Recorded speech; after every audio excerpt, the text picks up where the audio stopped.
Hey, good morning. I'm Patricia Murphy. It's Monday. This is Seattle Now. Seattle is hosting a major international sporting event next month, but the FIFA Men's World Cup isn't the city's first rodeo. Back in 1990, Seattle hosted the Goodwill Games. Daniel Beekman is here from the Seattle Times to tell us about the games and what they can teach us about the upcoming matches. But first, let's get you caught up.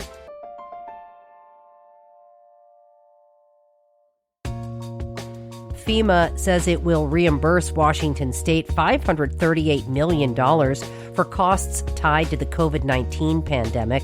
Nearly half of those funds will go to the state health department. They'll use the money to cover funds they had to shell out for protective equipment for patients and healthcare workers, as well as lab equipment for COVID testing. Another chunk of the money will go directly to King County, Pierce County, and the Franciscan Health System.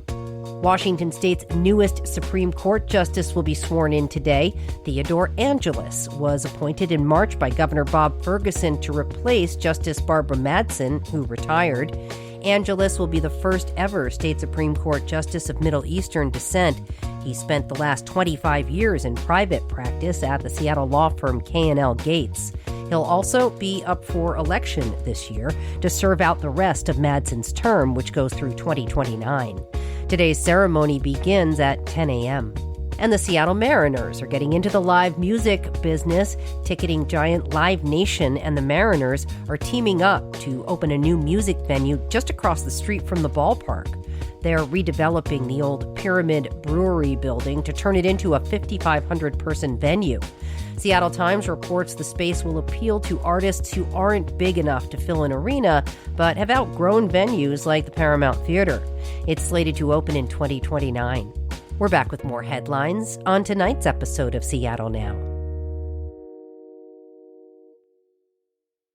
From Seattle, the 1990 Goodwill Games. Back in 1990, Seattle hosted athletes from more than 50 countries for an event called the Goodwill Games. It was a high-profile event. Seattle had the rare opportunity to be on the world stage.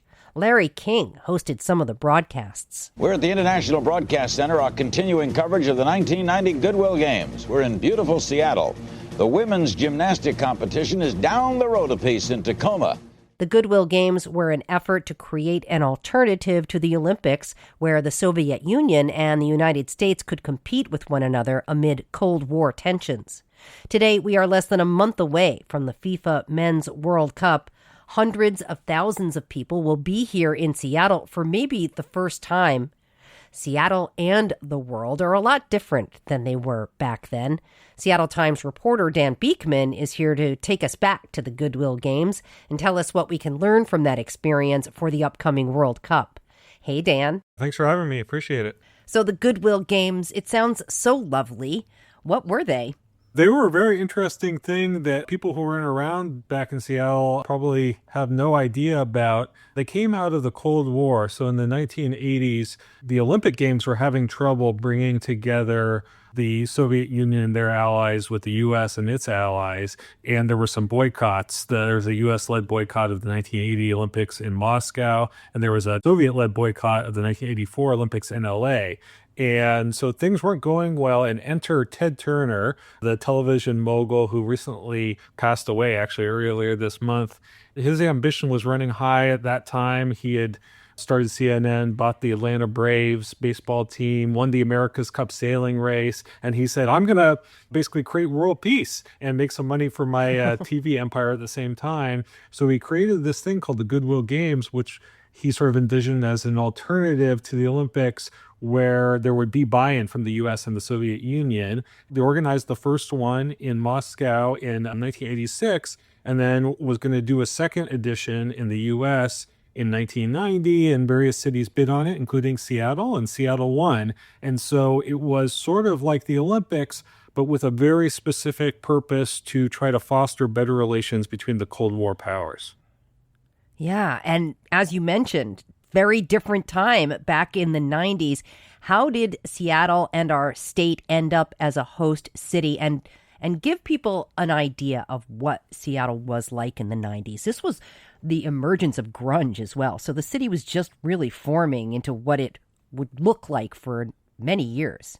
Yeah, the way I just sort of shorthand described it in my story is that Seattle in 1990 was a smaller city with less wealth, international prominence, and corporate gloss. The dot-com boom and Amazon were still to come. Grunge was coming onto the scene. There were cool things going on in Seattle, but it did not have that sort of national and international renown and glitz that it does now. What some of the folks I talked to told me that they remember is that Seattle has always been and was then sort of more politically open than some other cities. And they thought that Ted Turner liked that idea, picking a city with the sort of sensibility of Seattle. And something interesting, unlike the World Cup, which all the games will be played right here in Seattle proper this summer at the same stadium. The Goodwill Games was kind of different because it was spread out across venues in Seattle, outside of Seattle, in the suburbs, and also across the state. So there was like a velodrome at Merrimore Park in Kirkland, and they played baseball in Spokane and hockey in the Tri-Cities, and they played in the Tacoma Dome. So it was interesting in that way. Wow. All right. Well, I'm curious. What kinds of concerns were people expressing in the lead up to the games back then? Were we excited to be hosting the Goodwill Games? Yeah, I think there was a lot of excitement and hype. Yeah, and there were some things that were sort of special about the Goodwill Games because of the Cold War context. The Berlin Wall had come down not too long before Seattle hosted the Goodwill Games, so things were starting to thaw. But, there have been decades of fear and loathing and really a separation of the societies between the Soviet Union and the U.S.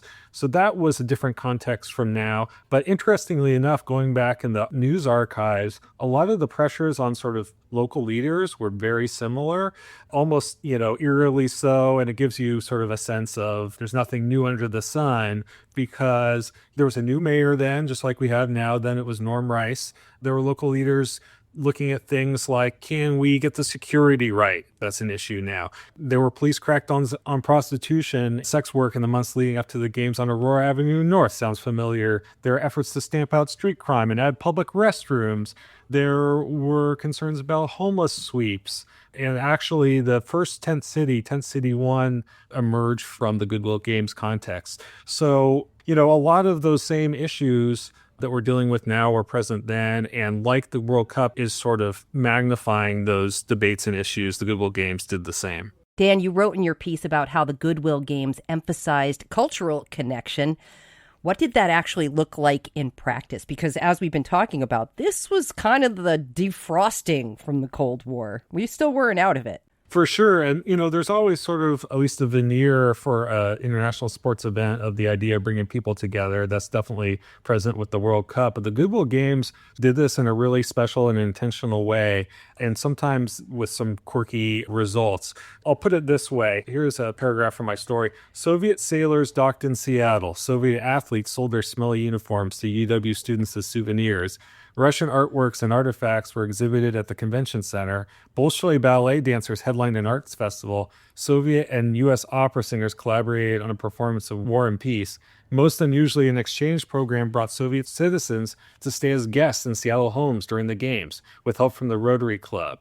Plus, people volunteered. There was a marathon that was open to regular people. There were all these different ways that people got involved and interacted with these sports besides going to them, and also interacted with Soviet citizens, which was really unusual at the time. Yeah, and as part of your reporting, you asked readers for their memories of that time. Let's talk about some of the stories that you heard.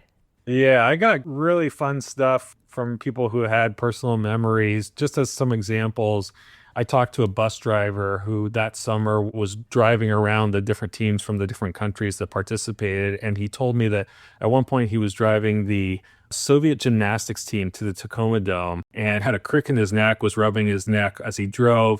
And the trainer for the Soviet gymnastics team started giving him a massage, a very expert massage while he drove. I wrote that it showcased the hands-on nature of the Goodwill Games, literally. People who did homestays talked to me about taking their Soviet visitors to the grocery store like QFC or Albertsons, and how those folks were just shocked by the sort of consumer bounty. They weren't used to that in the Soviet Union at the time. There was one choice for each product. They were surprised by ATMs. In Seattle, they had never seen a machine spit out cash.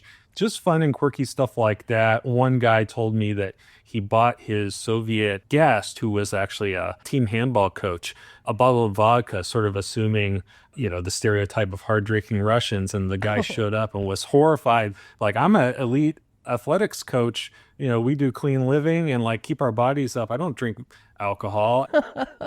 So it just went on and on, all these interesting experiences. One of the more surprising ones was someone who had a couple of Soviet men stay with him in Shoreline told me that during their stay, he was interested that they really were attending a lot of the sports and paying close attention to sort of the movements of the athletes, which he thought was interesting. And as they were leaving, saying goodbye, they said, "Oh yeah, by the way, we're KGB." And I asked him, was that like sort of scary? He said, "Well, I don't know. I mean, they were pretty pleasant. They left me a really good borscht recipe." So, there were these like actual human interactions. It didn't bring about world peace by itself, but, there were connections made between regular people and KGB officers, apparently, during the Goodwill Games. And what's so interesting is this was really the end of our analog world, too, at the same time. So a lot of these things were, happening in a different time. We couldn't make selfies. You couldn't put it up on the internet at the time. Very few people were putting anything on the internet at that time.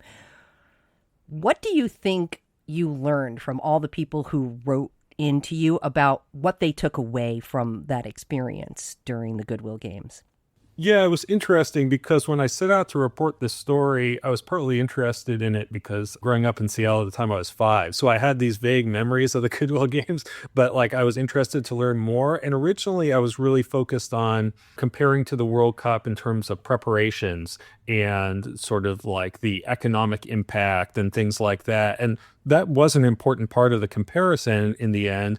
But what really came through with the interviews I did with people who remember that time is that although economically the Goodwill Games was somewhat of a disappointment, it wasn't a total disaster, but the hotels weren't quite as crammed and the restaurants weren't quite as crammed as people were hoping.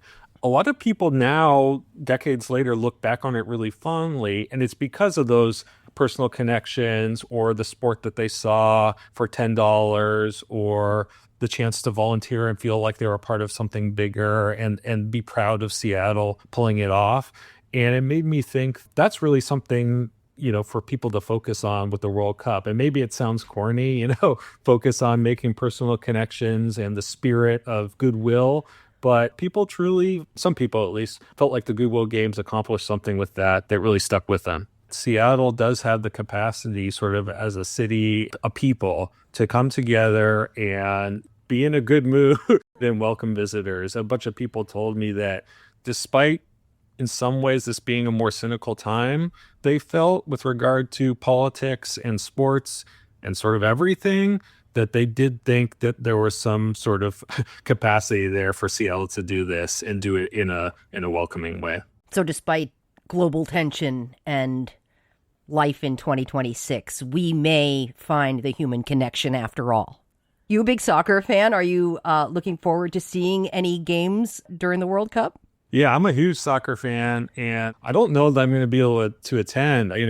This is actually a difference with the Goodwill Games. Some people told me that there were tickets to certain events that were like $10, which is, were more back then, but still very reasonable, whereas now people are paying hundreds and thousands of dollars. So like, I don't personally have any tickets yet, and I'm going to watch and see if the prices drop.